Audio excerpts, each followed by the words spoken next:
നമ്മൾ ആരെങ്കിലും കരുതുന്നുണ്ടോ? ജമ്മു കാശ്മീരിലെ പഹൽഗാമിലേക്ക് മനോഹരമായ വൈകുന്നേരം മനുഷ്യരുടെ ചോര തേടി വന്ന അവർക്കാർക്കെങ്കിലും ഏതെങ്കിലും മതവുമായി ബന്ധമുണ്ട് എന്ന്? 26-28 മനുഷ്യരെ നെഞ്ചകം നോക്കി AK-47 തോക്കിൽ നിന്ന് വെടിയുണ്ടയൊഴിച്ച് അവരെ ജമ്മു കാശ്മീരിന്റെ ശാന്തമായ മണ്ണിൽ കൊലക്ക് കൊടുക്കുമ്പോ അങ്ങനെ കൊലക്ക് കൊടുക്കാൻ വന്നവർ ഇസ്ലാമിന്റെ വക്താക്കളാണ് എന്ന് ഞാനും നിങ്ങളും കരുതുന്നുണ്ടോ? കൊല്ലപ്പെട്ടവർ ഹിന്ദുക്കളായതുകൊണ്ടാണോ അവരവർ കൊലപ്പെടുത്തിയത്? പരിശുദ്ധമായ ഖുർആനിന്റെ ഒരു പ്രഖ്യാപനമുണ്ട്. ആ പ്രഖ്യാപനം വമാ അർസൽനാക ഇല്ലാ റഹ്മത്തൽ ലിൽ ആലമീൻ എന്നാണ്. പ്രവാചകരെ അങ്ങ് പറയണം, ലോകത്തോട് പറയണം, സർവ്വലോകങ്ങൾക്കും അനുഗ്രഹമായിട്ടല്ലാതെ അങ്ങയെ നാം ഈ ഭൂമിയിലേക്ക് നിയോഗിച്ചിട്ടില്ല. ലോകത്തിലെ സർവ്വചരാചരങ്ങൾക്കും അനുഗ്രഹമായി ഞാൻ അങ്ങയെ ഈ ഭൂമിയിലേക്ക് നിയോഗിച്ചിരിക്കുന്നു എന്ന് പ്രഖ്യാപിക്കുന്ന ഒരു മതത്തിന്റെ വക്താവിന് പേര് ചോദിച്ച് കലിമ ചോദിച്ച് മനുഷ്യന്റെ ഹൃദയം നോക്കി വെടിയുണ്ട പായിക്കാൻ സാധ്യമല്ലെന്ന് എനിക്കും നിങ്ങൾക്കും അറിയാം. പിന്നെന്തിനായിരിക്കും അവർ അങ്ങനെ ചെയ്തിട്ടുണ്ടാവുക? നോക്കൂ, നിങ്ങൾ ഈ രാജ്യത്ത് പാകിസ്ഥാന്റെ ഭീകരാക്രമണത്തിന്റെ പശ്ചാത്തലത്തിൽ പാകിസ്ഥാനുമായി ബന്ധപ്പെട്ടെങ്കിൽ യുദ്ധത്തിന്റെ പശ്ചാത്തലം ഒരുങ്ങുമ്പോ നമ്മൾ ആരെങ്കിലും കേന്ദ്ര ഗവൺമെന്റിനെതിരായ ഒരു നിലപാട് സ്വീകരിച്ചോ? രാജ്യത്തോടൊപ്പം ഇന്ത്യയിലെ പ്രതിപക്ഷ കക്ഷികളെല്ലാം ഒരുമിച്ച് നിന്നു. പഹൽഗാം എന്ന് പറയുന്നത് ജമ്മു കാശ്മീരിന്റെ അതിർത്തിയിൽ നിന്ന് 250 കിലോമീറ്റർ ദൂരെ സ്ഥിതി ചെയ്യുന്ന ഒരു നാടാണ്. എങ്ങനെയാണ് തോക്ക് ധരിച്ച ഭീകരവാദികൾ 250 കിലോമീറ്റർ ദൂരം തണ്ടി പഹൽഗാമിലെ മനോഹരമായ ചെരുവില് മനുഷ്യരെ കൊല്ലാൻ തേടിയെത്തിയത്?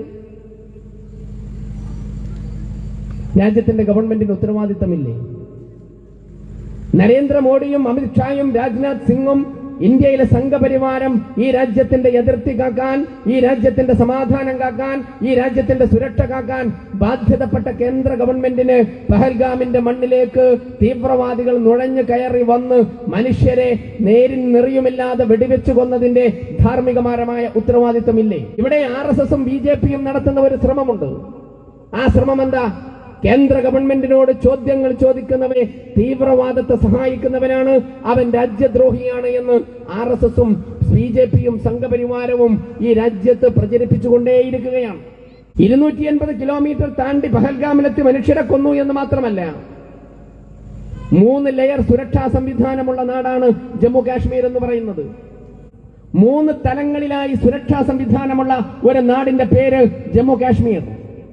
ആ ജമ്മു കാശ്മീരിൽ 28ഓളം മനുഷ്യരെ കൊലപ്പെടുത്തി തീവ്രവാദികൾ രക്ഷപ്പെട്ടതിന് ശേഷം നാളിതുവരെ അവരുടെ രോമത്തിൽ തൊടാൻ കേന്ദ്ര ഗവൺമെന്റിന് സാധ്യമായിട്ടില്ല. എവിടെ പോയി അവർ?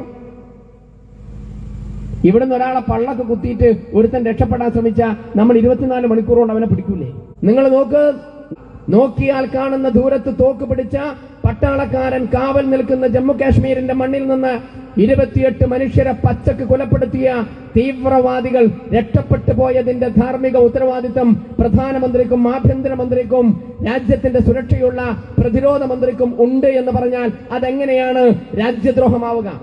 തീവ്രവാദികൾ ഈ രാജ്യത്തേക്ക് കടന്നു വന്നതിന്റെ ഉത്തരവാദിത്തം സംഘപരിവാരത്തിന്റെ ഭരണകൂടത്തിന് ഉണ്ട് എന്ന് പറഞ്ഞാൽ അതെങ്ങനെയാണ് രാജ്യദ്രോഹമാവുക? RSSും BJPയും പറയുന്നത് നിങ്ങൾ ഈ ചോദ്യങ്ങളൊന്നും ചോദിക്കാൻ പാടില്ല എന്നാണ്. ഈ ചോദ്യങ്ങളെല്ലാം ചോദിക്കുന്നവർ രാജ്യത്തിന്റെ ശത്രുക്കളാണ് എന്ന് RSSും BJPയും പറയുന്നു.